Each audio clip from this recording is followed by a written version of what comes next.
여러분, 미국 경제의 2분기 성장률이 그야말로 최악으로 빠졌습니다.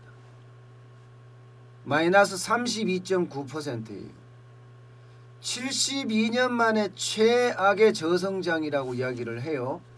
예, 그만큼 경제가 그야말로 추락하다 못해 바닥에서 지하를 뚫었다는 이야기예요.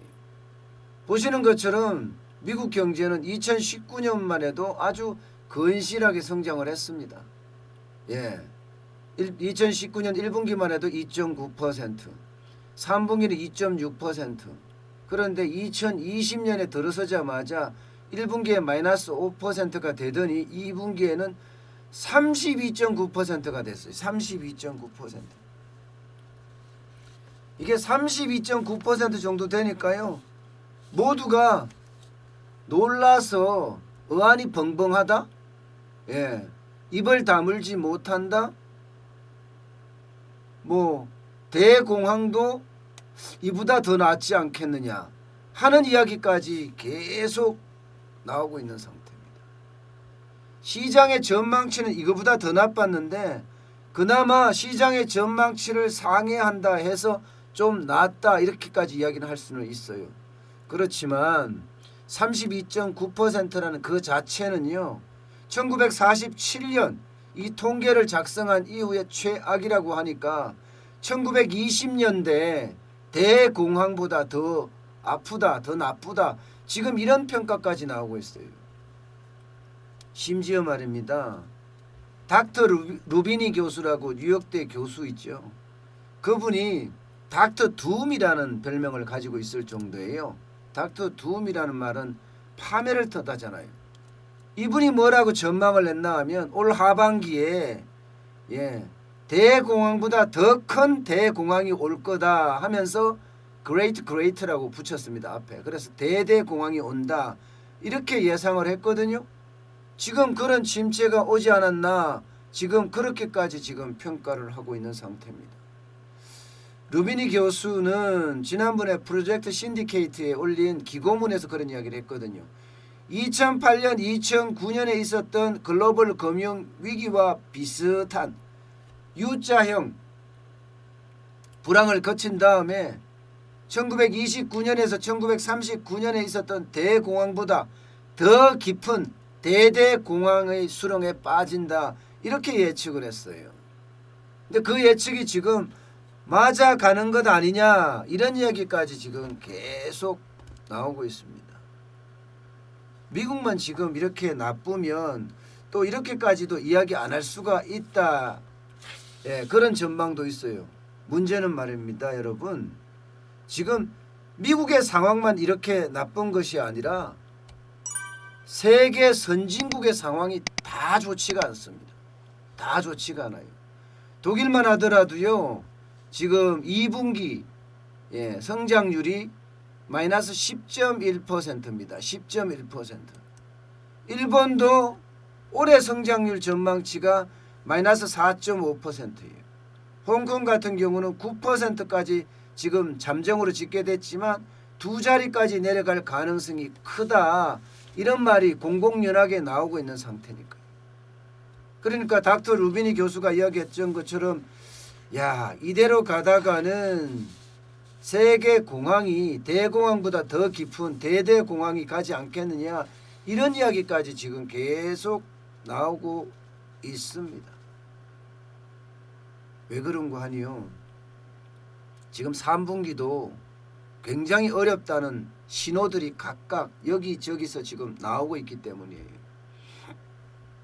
당장 말입니다, 미국의 소비자 신뢰지수 6월에 98.3이었거든요.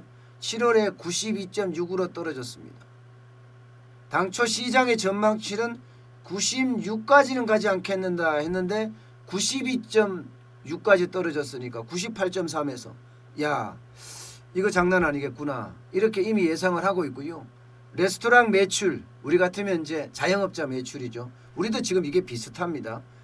자영업자 매출이 6월 중순 이후에 좀 나아졌다, 30% 정도 올라갔다 이렇게 생각을 했는데 결국은 30% 정도 올라간 선에서 말았다예요. 여기서 더 치고 올라가야 되는데, 다시 말해서 전체 코로나1 이전의 매출의 한 60-70% 선에서 지금 머물고 있다는 이야기예요. 이렇게 되면 일자리 상황이 굉장히 심각해지죠. 실제로 미국의 일자리 상황이 심각해졌습니다. 신규 실업 수당 청구 건수가 7월 중순 이후에 다시 늘어나고 있어요. 7월 19일에서 25일까지 실업 수당 청구 건수는 143만 4천 건입니다. 143만 4천 건. 전주보다도 12,000건이 더 늘어났습니다. 전주보다도. 이렇게 계속 늘어난다는 것은요, 상황이 더 나빠진다는 거 아니겠어요? 예. 실제로 코로나19 신규 확진자도 지금 1일 6만 명 선이에요. 6만 명 선. 최고치에서는 조금 떨어졌다고 하지만 신규 확진자가 6만 명 선에서 계속 늘어난다는 것은 지금 미국 경제 상황이 굉장히 좋지 않다. 그런 깊을 거로 예상을 했지만 그 길이까지도 지금 굉장히 길어지고 있다. 그 길이가 길어진다는 것은 닥터 루비니 교수가 이야기했던 것처럼 U자형이 바닥이 길다예요. 바닥이 길다. 그렇게 봤을 때는 올해 내로 봐서는 L자형으로도 갈 수 있다는 이야기까지 나오고 있는 겁니다.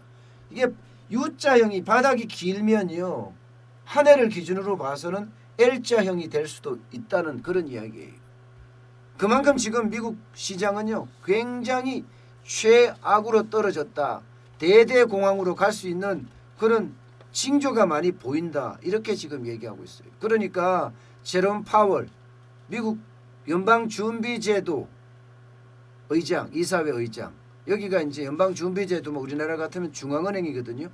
이 중앙은행에서 제로금리 정책 당분간 계속 가겠다 이렇게까지 이야기를 했어요.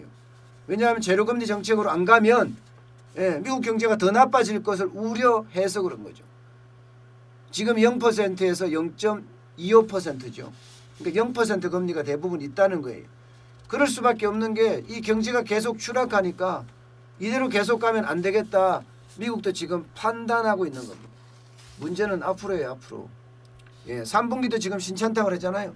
4분기까지 간다면 이게 가을에 가면 팬데믹 상황이 다시 도래할 수도 있다. 이런 예측까지 나오고 있거든요. 지금 이미 사실은요, 전 세계 시장 팬데믹이나 다름없다고 이렇게 보고 있습니다. 미국 시장 자체가 하루에 신규 확진자가 6만 명 늘어나죠. 인도는요, 지금 측정이 잘 안 된다고 이야기할 정도로 계속 많이 늘어나고 있어요. 인도는요. 여기에다가 브라질이나 중남미는 어떻습니까? 여기도 지금 상당하거든요. 유럽도 잡혔다 하지만 스페인에서 다시 창궐하기 시작을 했단 말이에요. 러시아도 지금 마찬가지 상황이고요. 중국도 신장 위구르 지역에서 지금 다시 한번 재확진자가 나타나기 시작을 했다고 해요. 결국은 이게 치료제나 백신이 나오지 않는다면 진짜 우리가 상상했던 대로 닥터 루비니 교수가 이야기했던 것처럼 대대공황으로 빠질 확률도 굉장히 높아졌다는 거예요. 문제는 이렇게 됐을 때 대한민국입니다. 과연 대한민국이 이 상황을 제대로 버텨낼 수 있을 건가? 지금 정부는 그렇게 이야기하고 있잖아요. 정부는. 다른 나라는 미국은 32.9%나 떨어지고 독일은 10%, 일본도 뭐 4%, 5% 떨어지는데 대한민국은 지금 마이너스 3.3%지 않느냐. 그러니까 선방하고 있는 거고 다른 나라에 비해서 좋다 이렇게 이야기를 하고 있거든요. 그렇지만 이게 단순하게 낮다고 해서 좋은 게 아닙니다. 대한민국 입장에서는요, 수출이 주력인 나라예요. 수출이 GDP의 43%를 차지할 정도로 수출이 굉장히 중요해요. 내수보다가 수출이 훨씬 많이 차지한다는 이야기예요. 자동차만 보더라도 자동차 내수는 30%밖에 안 되거든요. 뭐 많으면 35%까지는 올라갑니다. 그러나 수출은요, 자동차는 많으면 70%까지, 적어도 65%까지 차지하는 게 자동차예요. 그만큼 수출이 우리한테는 중요하다는 의미예요. 그런데 전 세계 시장이 이렇게 다시 닫힌다? 미국 시장만 하더라도 50개 주 중에서 적어도 20개 주 이상이 경제 봉쇄령이 다시 내려져 있거든요. 그러면 미국 경제가 더 나빠진다는 이야기예요. 미국이 전 세계에서 소비로 말하면 최대 시장입니다. 미국만한 시장이 어디에도 없어요. 유럽도 안 되고 중국도 안 됩니다. 그런데 미국 시장이 이렇게 꼬꾸라지면 굉장히 어려워질 수 있는 상황이에요. 게다가 유럽은요, 중남미는요, 아시아는요. 아시아도 지금 베트남이 신규 확진자가 점점 늘어나고 있는 상황이라고 하거든요. 그러면 우리 경제에는 타격이 될 수밖에 없는 상황입니다. 때문에 저는 아주 특단의 대책을 세워야 한다고 저는 계속 이야기하고 있습니다. 이대로 그냥 바라만 보고 있다면 우리 경제 어디로 갈지도 사실 몰라요. 내수가 잘 된다고 해서 우리 경제가 살아나는 게 아니에요. 중국은 거대한 인구가 있기 때문에 내수를 기반으로 해도 성장을 할 수 있는 그런 동력이 있습니다. 게다가 중국은 수출이 차지하는 비중이 20%밖에 안 되고요. 그러나 우리나라는 상황이 다르죠. 내수만 가지고는 절대 우리 경제가 버틸 수 있는 체력이 없어요. 경제 규모도 굉장히 커졌습니다. 때문에 미국이 대대공황이 온다면 우리에게는 더 심각한 위기도 올 수 있습니다. 거기에 대한 대비책이 어느 때보다 절실하게 필요할 때가 아닌가 저는 그렇게 생각을 해봅니다.